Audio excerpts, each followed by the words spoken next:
One of the things I think that we've done well is grown very slowly and methodically over the last 5 years.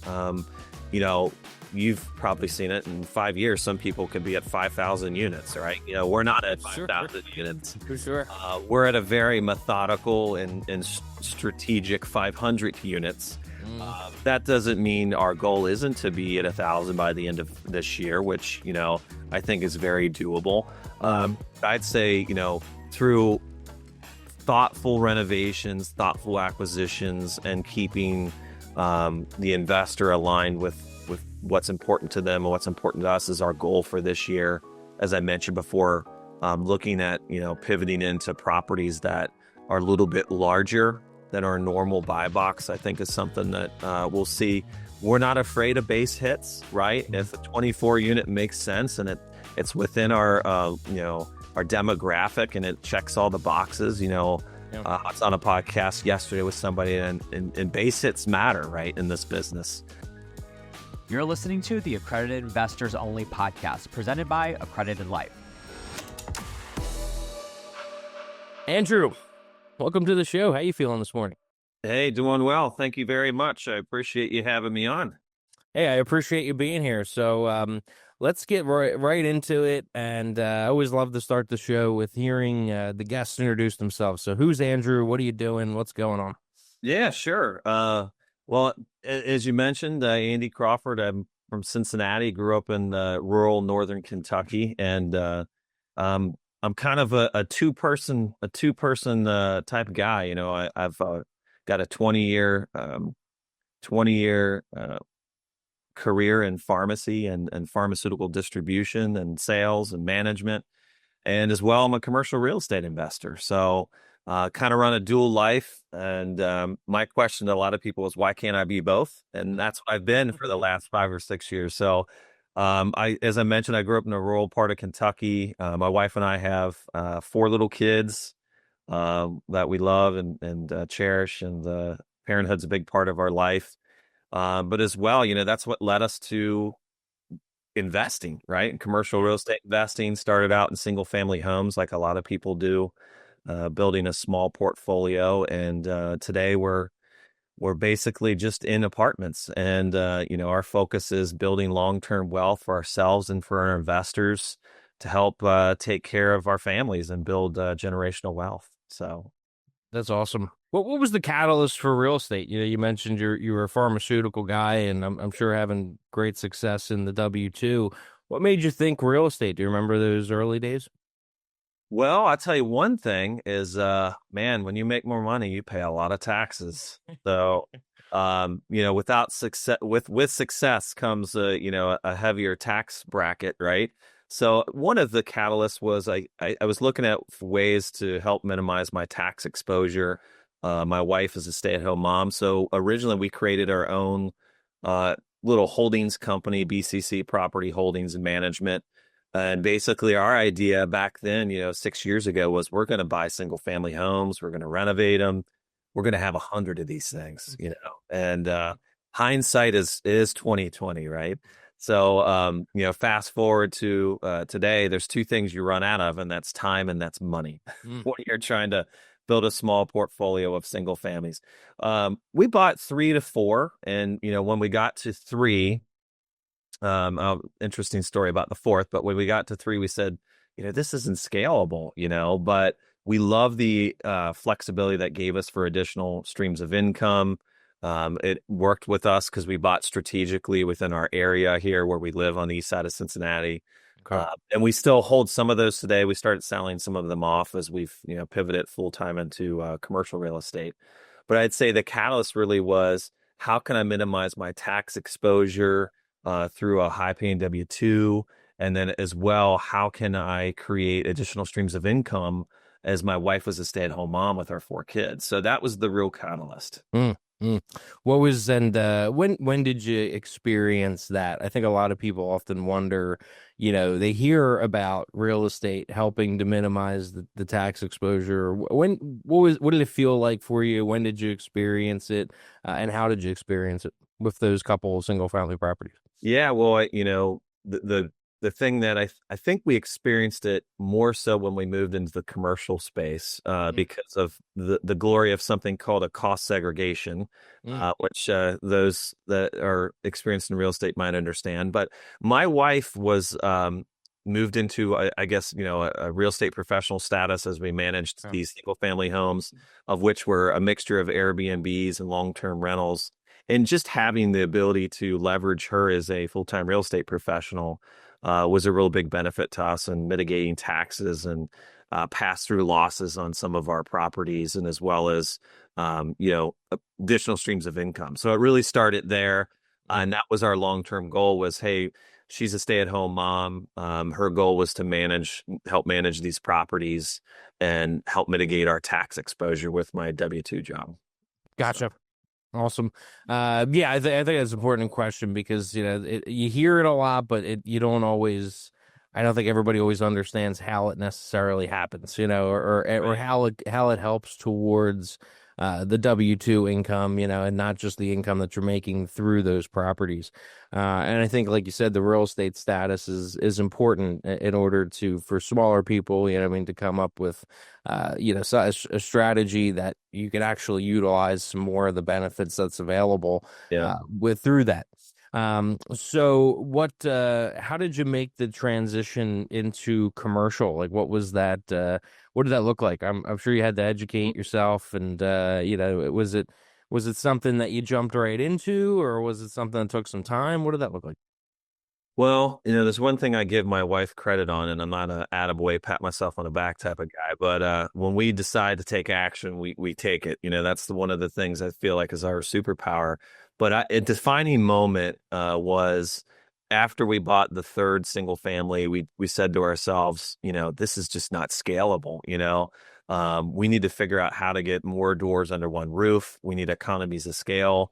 So I threw myself into learning more about how to underwrite. There's one thing in projecting financials for a single family home, but there's a whole nother, world of underwriting where you're looking in the commercial space, how you obtain, debt and financing, how you project for performer rents, how you really engage with lenders. At that time, as well, I was a member of the Cincinnati Real Estate Investor Association, which I think really provided a good springboard. They had what was called an apartments focus group. And Mark Hutton, which was one of my mentors, he would teach the group on how to underwrite. And that's how I learned how to underwrite commercial property. So that's really where it started. And really in the first 6 months after we acquired that last single family home, we were already making offers on small apartment buildings. And we ended up catching our first 6-unit, which was the first out of single family that we bought. And then shortly thereafter, the light bulb went off, right? Wow, we have one vacancy, but we're still getting income on 5 other units. And that's really when it set in for us, this is the way, the truth, and the light into investing. Because we've obviously, if you've managed single family rentals, that when you have no occupancy, you've got no cash flow coming in on that property, but you still have to pay the debt, you still have to pay the overhead and the utilities as well. So that was the real light bulb moment. Was, this makes so much sense. We can operate, with vacancy and still make a profit. And then the ability to the one thing that really stood out to me with commercial properties is forcing appreciation on that property, which is a phenomenal tactic, right? You're either doing it by renovating the property, fixing up the units to command higher rent. And as well, you're doing it through pulling that lever of lowering your overhead through operating expenses. So what was you kind of answered my question a little bit. What was the kind of the early goal on the multifamily side? Because I was thinking maybe that you were looking to be on the LP side or something like that. But it sounds like you wanted to own the properties. So it sounds like the early goal was to buy it yourself and that kind of thing. Has that shifted at all? And then what are the types of properties you're looking for now? All that kind of stuff. Yeah, great question. And I think it's really relative to this podcast, right? Well, the initial goal was to be an active investor, right? And I want to own, I want to operate. But then pairing that with having four little kids and a full-time W-2 career, I was really facing burnout, right? You're managing these properties. Shortly after we bought the 6 unit, we bought a 20 unit. We used a third-party manager for that, but um, I was parallel to that time. I'll back up a little bit. I was also investing strategically as a limited partner in syndication. So I don't want to leave that part out because to me, limited partnerships and leveraging other operators is a strong part of my portfolio strategy, right? So although I was actively buying single family homes and although I had moved into buying some commercial, I was also actively keeping my mind open to passive investment opportunities because my goal was how do I have these different streams of income, those that are active and those that are passive coming in to help, build, cash flow to work towards, taking care of my overhead in my personal life. So, Mm. how that's changed, Peter, is it's changed into more of an approach where I'm no longer buying properties on my own. And that's kind of what springboards into where I am today in my current career with real estate, and that's with a partnership that aligned with somebody that I was an LP with, believe it or not. A local operator, a young gentleman that had a lot of the things that I didn't have, which was more of a defined property management strategy and construction management teams. And that was Prosper Capital. And me and the managing principal, he brought me in on a couple LP deals. And I said, you know what? I like what you're doing. I did it on a deal by deal basis. And I said, I'm an active investor as well. And I'm not really looking to do more passive stuff, but why don't I bring my skill set, which is, sales, investor relations, and I also know how to underwrite and manage assets. So why don't you let me raise capital for these syndications that you're doing? And that's really where that partnership, started to form and blossom. And we continued on a deal by deal basis. And I slowly moved from obviously being a more active investor on my own portfolio to transitioning. Now I'm full time as far as my real estate goes as a partner managing investor relations and capital raising for Prosper Capital. Yeah, that's awesome. I think there's it just shows that there's so many ways to be involved in this business, and I think you mentioned going to it sounded like your local RIA. Yeah. And you tend to see people there that have been going for years, but they haven't pulled the trigger yet or for whatever reason. And I always think it's funny because there's so many different ways that you can enter the space, between like you said, just actively buying, whether it be single family, a lot of people do lending on single family deals and things like that, going after all kinds of different commercial opportunities, and then being a partner and playing an active role in somewhere along in the management way. And I like to break up the business from capital acquisitions and execution, and then within there's so many different things that you could do. So what it's I love what you were saying, and I think it's worthy of going a little deeper. How would you say, like, starting as an operator, buying those single family homes and the commercial properties, how has that helped you to do what you do today? And how important is the underwriting side and all that kind of stuff? Because I think you have a story that a lot of people can relate to, where you started on the LP side and then you found a way to get, to continue, or I'm sorry, you were doing LP, you were doing active, and now you found a way to kind of blend the worlds together. So I'm curious, how, like, just what are some of those skill sets and things like that you think are important for people to have in order to feel more confident about, participating, whether it be LP or trying to get into a partnership or something like that? No, great question. I think when it pertains to specifically what I do now, which is raising capital, I feel a lot more confident in taking other people's hard-earned money and capital and then trusting it with me knowing that I've actually operated before, right? Mm. That I understand how to operate. I know how to underwrite. I've managed my own assets. And I think there's some element of I probably wouldn't align my capital with a syndicator or a sponsor unless I knew that they had alignment within their operations. So Mm. by alignment, I would say, you know, they're vertically integrated. They need to have in-house property management.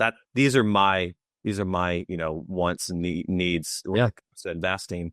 And just a few tips I always tell people is like, hey, investing passively is absolutely a great way to diversify outside of some of those traditional channels through the IRA and the 401k. But make sure that when you align yourself with an operator, a syndicator, that you're not just falling for a marketing tactic, right? Unfortunately, a lot of syndicators get a bad rap because, they're marketing a investment vehicle, right? Whether it be a private security or non-private. What most of yours are accredited investors that are listening here. I assume some not, some that are not. So they have the ability to participate in a lot of different opportunities within the real estate world. But are you aligning yourself with somebody that does probably the most important part after your closing and finding a good deal? And that's executing, as you mentioned, right? Mm. Yeah. They're operating it. They're in the weeds. They know how to manage tenants. Their PM is aligned to be able to do lease ups. Can they do good lease trade outs? We could go pretty deep in this, but I think Yeah. surface level is, if you're an investor, whether you want to be active or passive, you know, execution is what really matters during the whole period.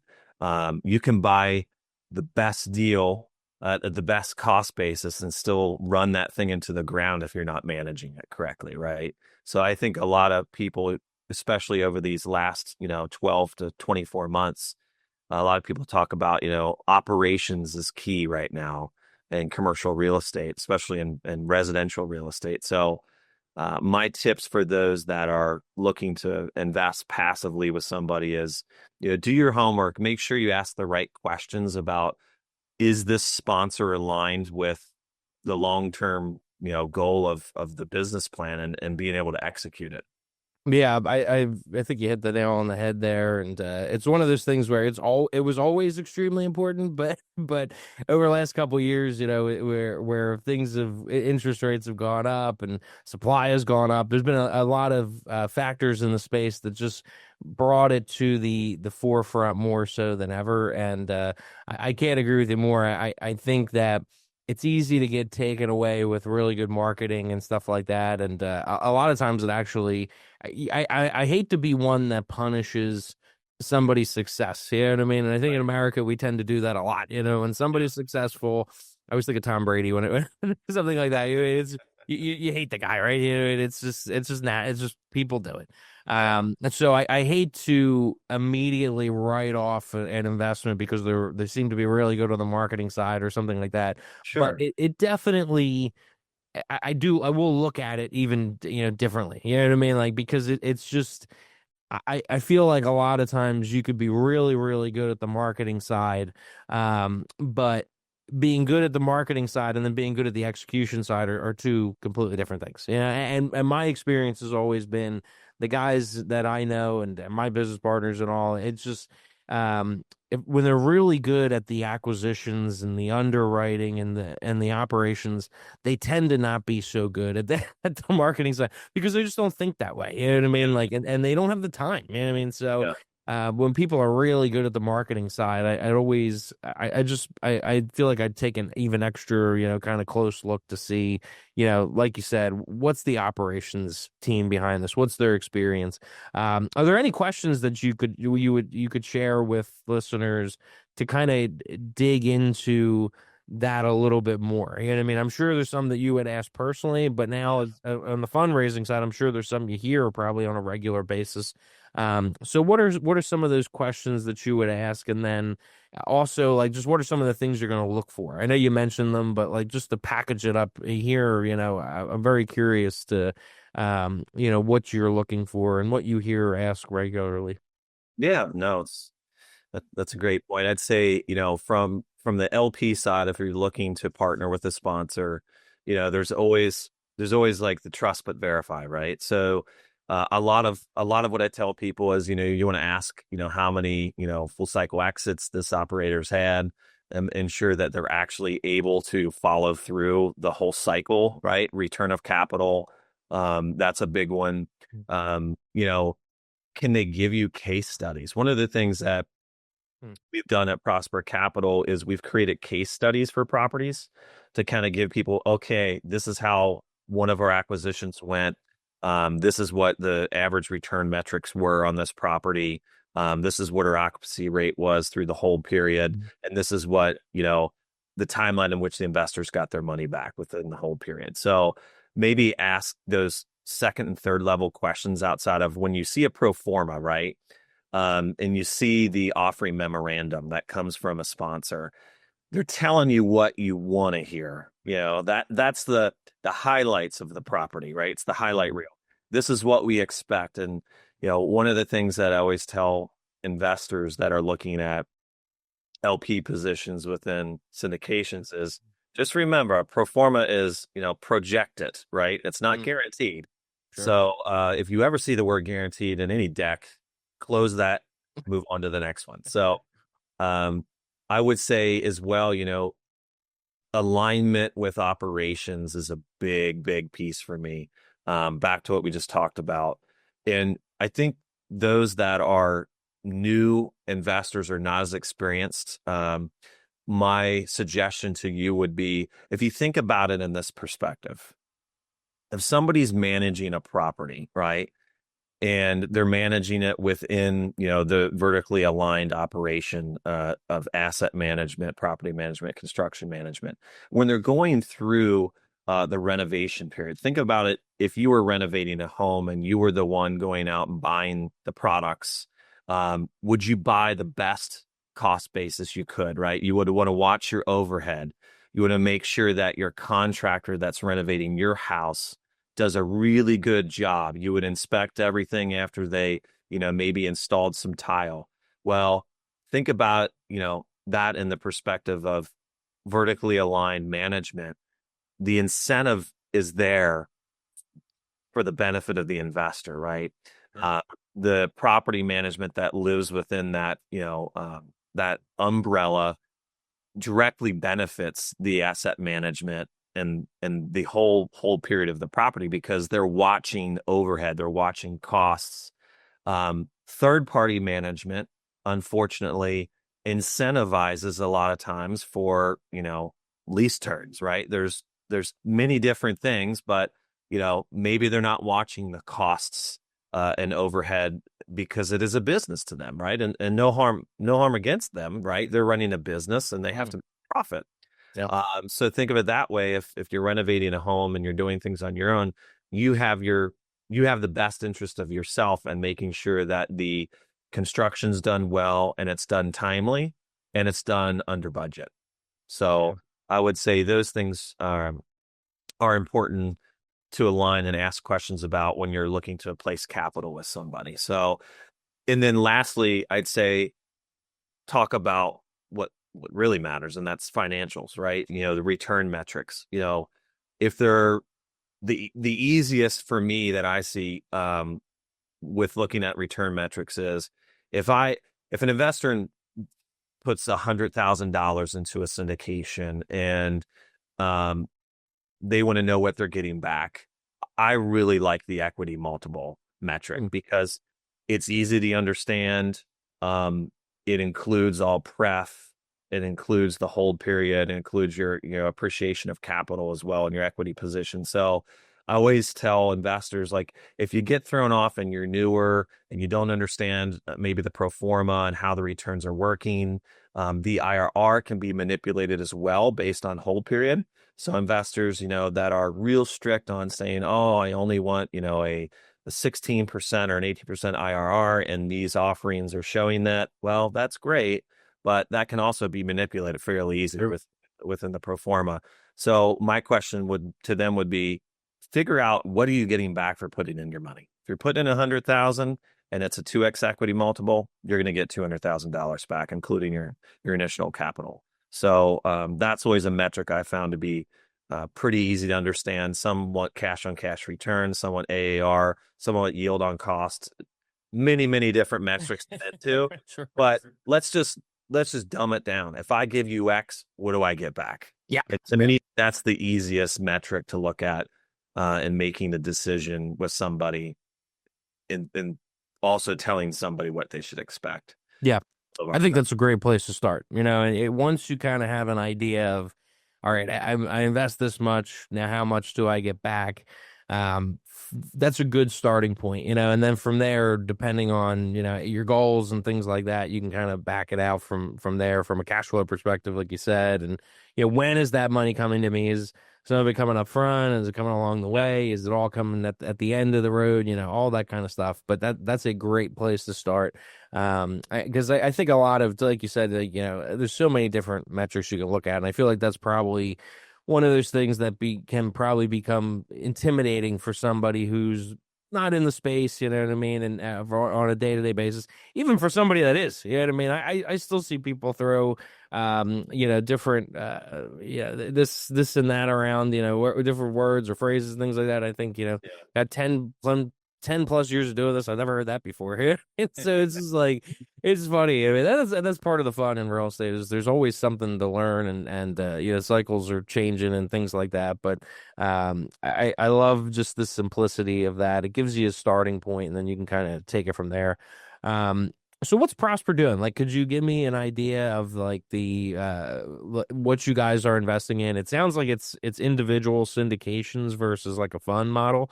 But correct me if I'm wrong there. And then, location wise, what's the buy box look like? Do you have a kind of a strict, we're looking for, properties from this state, that were, 90s plus properties, 2000 plus, 80s, 75, something like that. How many units? Let's talk about what you guys are buying and where and all that kind of stuff. Yeah, Cincinnati is really our targeted market. This is where the vast majority of our portfolio, and then surrounding markets, Dayton, Centerville, those are really where the majority of our properties are. We're a through and through value add investor, right? One of the things that we've pride ourselves on is, if property's got a little dirt on it and is in a great area, good bones, we're not afraid to take it down. We've done full-on redevelopment projects. We've bought an old motel before and converted it into luxury apartments a couple years ago. And an A-class area was a real home run for us. Where we're at today, we still look at value add. Cincinnati is an older market, not a lot of new development. A lot of the vintage here falls within 60 to 80s, right? 1960 to 1980s. The newer vintage, it's really hard to pencil out of some of the newer vintage stuff. Pretty much operations plays. There are those that have wins if they're able to secure the asset at a good cost basis. So I'd say our buy box is something where we can go in. We can, force appreciation by renovations, deferred maintenance, deferred CapEx, make it a better place to live for, residents in that community, and our typical hold period is around 5 years, right? So that's our hold period. Right now we have about 500 units in our portfolio, roughly around 50 million in assets under management. And our stuff is scattered site, right? None of it's large enough to have on-site management right now. Our unit counts go anywhere from 12 all the way up to, 50s and 60 units. Okay. So, but that's where we are today. I feel like we've done really well in the space of buying properties in good locations, really implementing our construction team to be able to renovate those things and renovate them really timely. In 2023, we did 100 unit turns in that 1 year, which is a lot for us. Yeah. This in 2024, as far as acquisitions went, we had 4 acquisitions. It was our largest year as far as acquisitions went. 2023, we just had 1. So where we're looking today is we're looking to see if we can find properties that are a little larger of size where we can have on-site management. We've done really well with our scattered site management. We have, maintenance techs, maintenance teams, full-time W-2 employees for leasing as well that help manage all these properties efficiently. But we are looking at how can we maybe scale into buying stuff that's a little bit larger, 100, 150, 200 units right now. Mhm. Our buy box is continuing to be refined. I think like a lot of people's, one of the things that we found, we've been successful in raising capital for these value add properties, but we have seen somewhat of a trend for investors that are looking for a little bit newer vintage and the 2000s or newer, which is somewhat difficult to find in this area. So we're continuing to really leverage our partnerships with brokers to be able to find these opportunities moving forward. So. Yeah. What does the investor relations strategy look like? There's so much going on right now in the market and the world and the country, all that kind of stuff. And I feel like sometimes uncertainties lead to people staying on the sidelines and, maybe kind of in wait and see mode, that kind of thing. And there's been a lot of that over the last couple of years for different reasons with interest rates and, rents, booming and busted in certain areas and things like that, and a ton of new supply coming on and the effects of that, and election year, and then everything that's been going on now with just a bunch of different stuff happening that leads to some uncertainty of where we're going to be in the next couple months or the years ahead. How has that affected the fundraising? How do you communicate with investors? How do you find them? All that kind of stuff. Great point, Peter. I see two sides to that coin because there are investors that will sit on the sidelines. There's always going to be uncertainty, right, in life, in the economy. So you have two sides of the coin. One side of the coin is it's difficult. It's becoming challenging to raise capital because people are uncertain. They can get 4% in their high yield savings account, and they're okay with that, right?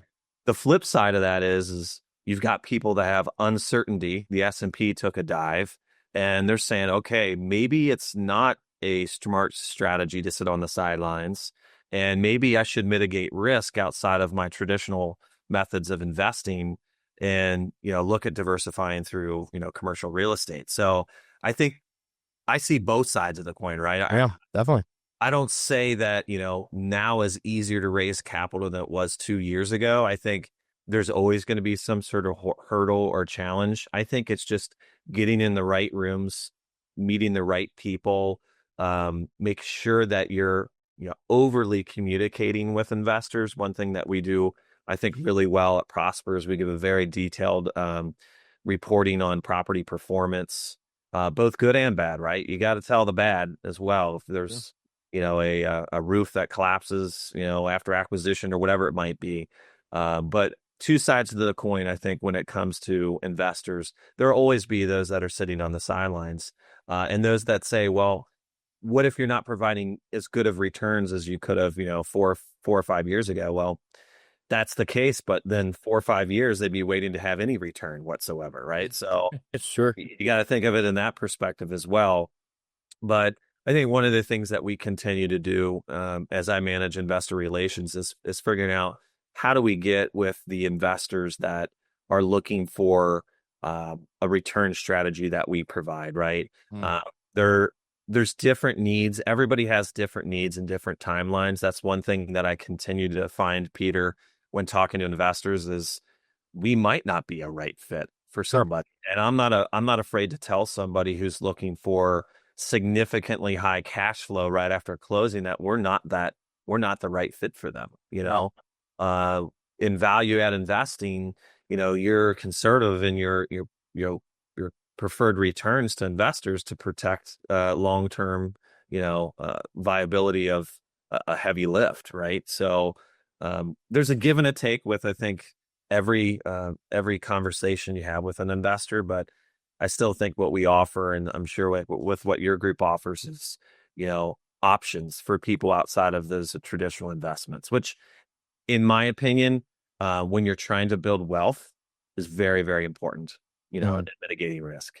Yeah, I think you make a great point, and there's only each deal provides what it can provide, and you have to create a structure and an offering that makes sense for the deal, and therefore, the investors will be in the best place at the end of the day. I mean, when you create a structure that is more, because you want to garner attention or something like that, or I mean it's just, if it's not structured right for the deal, it becomes a problem. And if you're invested in that deal, then that's going to affect you eventually. I mean, that kind of thing. So I think I agree with you. I think it's very important, and I think that's why conversations with investors and reaching out and people really understanding how the deal works, all that kind of stuff, because then there's no surprises, and you want to have investors where there's an alignment of their goals and their values with what you're doing with the property and the goals and all that kind of stuff.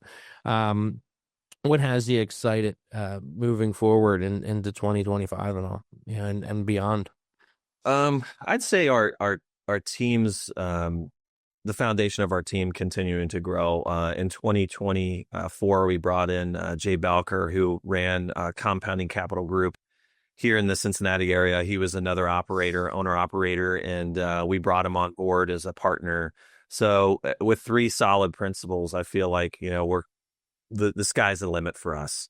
We also brought in somebody, that very intelligent young man from California, that's doing a lot of our underwriting for us, and just really, really a structured and sound foundation for Prosper Capital, which I think is the genesis for continued growth.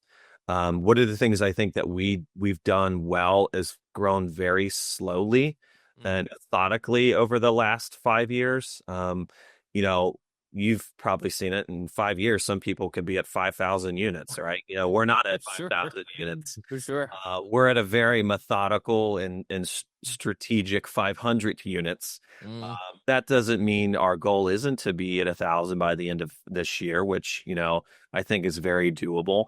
I'd say, through thoughtful renovations, thoughtful acquisitions, and keeping the investor aligned with what's important to them and what's important to us is our goal for this year.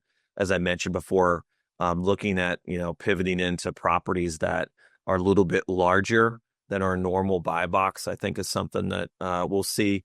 We're not afraid of base hits, right? If a 24 unit makes sense and it's within our demographic and it checks all the boxes, I was on a podcast yesterday with somebody, and base hits matter, right, in this business as well. So excited for this year, excited for our team, really excited for how the foundational growth has continued to play out. And I think as we build out and align with our investors and acquire more this year with our continued broker relationships, that's what I'm most excited about. So sky's the limit when I think you put a good team together. Well, that's awesome, and I think you're 100% right. I put that in the same category as the really good marketing.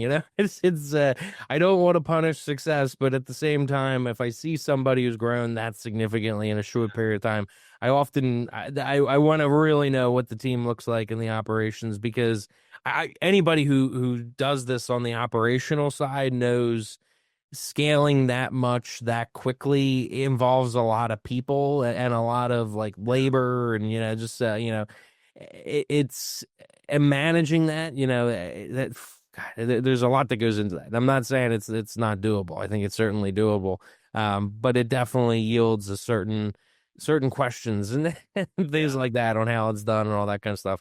My last question for you is, you mentioned, the goal of long-term wealth, and I'm often curious, because a lot of times the multifamily strategy is somewhat of a big fix and flip. Like you said, it's a value add. You go in, you turn units over, you add value, you force appreciation, like you said, you increase rents, you find ways to, add value to the property.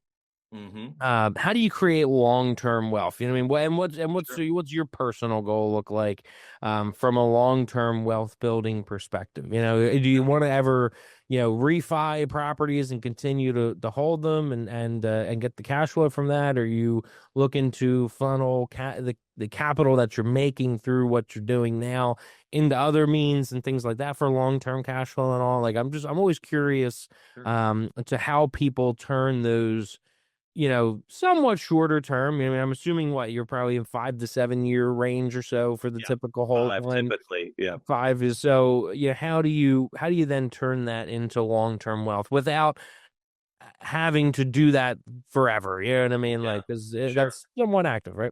Right. Well, I think there's two parts to your question. One is, how does an investor as an LP generate long-term wealth using like a syndication as the vehicle? And then the other part of your question is, what am I doing? What is part of Yeah. my strategy? And I think I'll start with the LP side of things.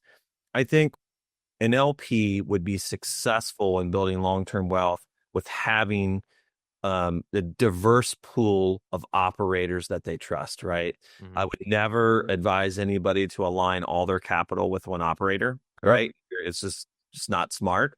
And I think two, deal cycle is really important. And when your deal's getting ready to if there's a recapitalization period, that's one part of the deal where you got to figure out, okay, where might I reallocate this capital? And the second would be disposition. So the sale of that property and that deal coming full cycle. And my suggestion on how you continue to build long-term wealth is aligning with a pool of operators that are trustworthy, that have executed. So you're not stuck based on just the cycle and flow of one operator, right? Once recapitalization happens, you've got maybe your 100,000 back, or even if it's half and 50, you need to constantly be aware of what opportunities there are through this trusted pool of operators, right? So then you can redeploy, right? And I think that's part of a strategy that most LPs don't think about long term. They think, hey, I've got 100K from a bonus I got from work. Yeah. Don't want to put it in the stock market. I don't want to put it in high yield savings. I met Andy or I met Peter, and what they're saying makes sense to me. I want to put it in real estate, and I want to be able to, use somebody else's experience to do all the work. But I think the short side of thinking of that is what are you going to do when you get the money back? Right. Exactly. So, I think that would be my suggestion for those and I think the LPs that are very successful LPs, have a pretty defined strategy of redeployment. So I would say two things is structure your redeployment strategy after you get either recapitalized or a deal goes full cycle. And second, don't ever stop vetting your pool of trusted operators in order to align your capital with. So some of them stop, some of them retire, some of them pivot in. I've seen an interesting pivot from commercial multifamily into oil and gas, different things. So just make sure that you're continuing to network and build that solid pool of Yeah. And what's Andy doing? What I'm doing is I'm continuing to build my assets. To me, right now, what works for me is I need assets, right? I don't need the income, and I don't need the income, and I don't necessarily need recapitalization because I don't want to find another place to put it. Sure. Because that's a hard part for me. So I'm really looking long term in how I can have and hold assets. I love good old Warren Buffett's favorite quote of mine, which is the best hold period is forever. Yeah. And that is meaningful in a lot of ways. Sometimes it's not possible when a deal goes full cycle. So just I've leveraged the 1031 exchange tool before, which is a great tool if you're able to use it. It's somewhat difficult. Sometimes the stars have to align in order to do a tax deferred exchange. So I would say my long-term goal is just how can I continue to build my assets, not necessarily cash in my bank account. Yeah. I love that. That's great insight. And from a personal perspective, and then like you said, from like an LP perspective, and there was obviously some crossover there. I love what you're saying too. I used to sell a lot of notes when I first got started, and people would buy a note, and then and you're getting passive cash flow from that. You're the bank, right? So you hold somebody's mortgage, and they're making those payments to you. And then, the average, even a 30-year mortgage, I think it used to be, I don't know where it is today, but it used to be, it would only last for about 7 years on average. People refinance or they sell the property or something like that. So people would get payoffs, and then, so the cash flow stream would end and they would get this large sum of money back. And the amount of people that were, I won't use the word pissed off, but, irritated of that, you know what I mean? Where it's just like, now I got to find something to do with this.